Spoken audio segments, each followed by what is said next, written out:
മനുസ്മൃതിയെ അടിസ്ഥാനമാക്കിയുള്ള ഭരണഘടന ഉണ്ടാക്കാനാണ് ബി.ജെ.പി. ആർ.എസ്.എസ്. ശ്രമമെന്ന് സി.പി.ഐ. സംസ്ഥാന സെക്രട്ടറി ബിനോയ് വിശ്വം.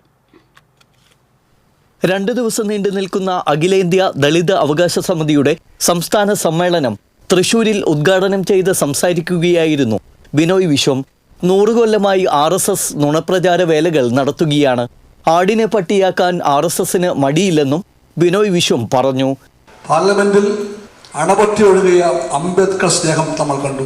അമിത്ഷായുടെ വക അംബേദ്കറെയും അദ്ദേഹത്തിൻ്റെ ആശയങ്ങളെയും അവഹേളിച്ചുകൊണ്ട് നടത്തിയ ഒരിക്കലും പൊറുപ്പിക്കാനാകാത്ത ആ പ്രസംഗത്തെ ചൊല്ലി രാജ്യമാകെ അലകടിച്ചുയർന്ന പ്രതിഷേധ കൊടുങ്കാറ്റിനെ തണുപ്പിക്കാൻ വേണ്ടിയാണ് അമിത്ഷാ പുറത്തേക്ക് ഇറങ്ങിയിട്ട് അംബേദ്കർ മഹാനാണ്, അംബേദ്കർ ഇങ്ങനെയാണ് അങ്ങനെയാണ് എന്നൊക്കെ പറയുന്ന ഈ കൂട്ടരെ പറ്റി നാം എന്താണ് പറയേണ്ടത്? ഇതാണ് വാസ്തവത്തിലുള്ള ഫാസിസ്റ്റ് പ്രചരണ ശൈലി.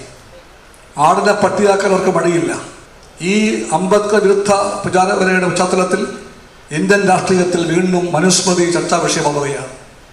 മനുസ്മൃതി സത്യം പറഞ്ഞാൽ നൂറ്റാണ്ടുകൾ പഴക്കമുള്ള ചാതുർവർണ്ണത്തിൻ്റെ പ്രകടന പത്രികയാണ്.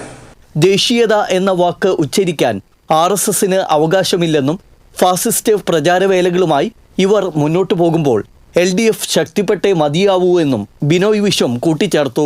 അഖിലേന്ത്യാ ദളിത് അവകാശ സമിതി സംസ്ഥാന പ്രസിഡന്റ് അഡ്വക്കേറ്റ് N. രാജൻ അധ്യക്ഷത വഹിച്ചു. അഖിലേന്ത്യാ പ്രസിഡന്റ് A. രാമമൂർത്തി, CPI ദേശീയ എക്സിക്യൂട്ടീവ് അംഗം KP Rajendran, deputy speaker Chittayam Gopakumar, MLA-മാരായ P. Balachandran, V. Sasi, CC Mukundan, ജില്ലാ പഞ്ചായത്ത് പ്രസിഡന്റ് VS പ്രിൻസ്, മുൻമന്ത്രി അഡ്വക്കേറ്റ് VS സുനിൽകുമാർ, CPI ജില്ലാ secretary KK Valsaraj, CN Jayadevan തുടങ്ങിയവർ സംസാരിച്ചു. TC വിനോസ്, തൃശൂർ.